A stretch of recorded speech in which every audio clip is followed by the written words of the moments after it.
নারদ মামলা ফের আদালতের তোপ এবং আদালত এই মামলায় চোখ বুজে থাকতে পারে না।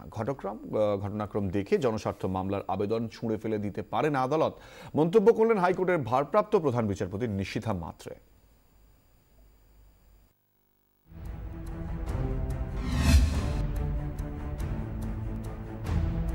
স্টিং অপারেশনে নাম জড়ানো ব্যক্তিদের দেখেই তিনি সিবিআইয়ের কথা বলেছেন।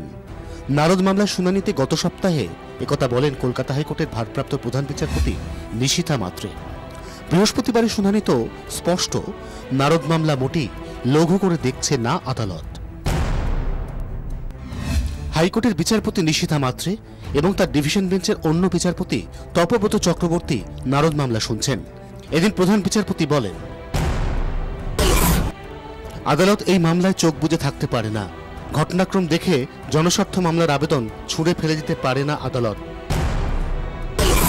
মদন মিত্রর আইনজীবী যুক্তি দেন, ফরেনসিক ল্যাব তার মক্কেলের ভিডিও ফুটেজই খুলতে পারেনি। সঙ্গে সঙ্গে ভারপ্রাপ্ত প্রধান বিচারপতি বলেন, সফটওয়্যারের সমস্যায় হয়তো ফাইল খোলা যায়নি, তার মানে ঘটনাটা ঘটেনি এমনটা বলা যায় না। মদন মিত্রর আইনজীবী আরও বলেন, তার মক্কেল আর মন্ত্রী বিধায়ক নন, সরকারি পদেও নেই। মদন মিত্র এখন সাধারণ মানুষ, তিনি কোনো ষড়যন্ত্র করেননি। কার সঙ্গে কি হয়েছে তা তার জানা নেই। আইনজীবীর মাধ্যমে এদিন মদন মিত্র আদালতকে বোঝাতে চান তিনি আর প্রভাবশালী নন।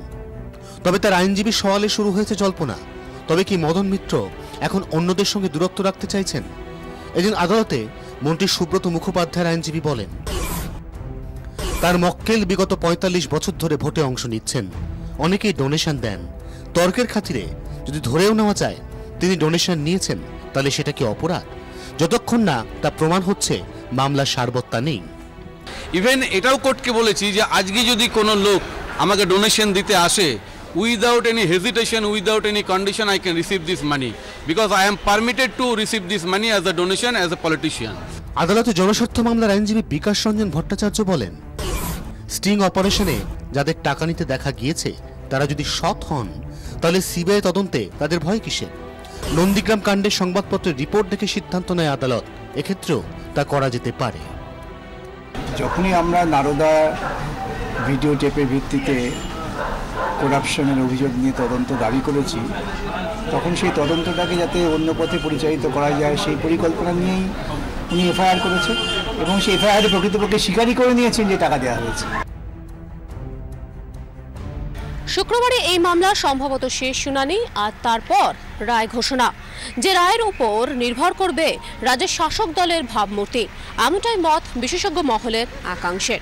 ২৪ ঘন্টার জন্য ক্যামেরায় তন্ময় মুখার্জির সঙ্গে শ্রাবন্তী সাহা, কলকাতা।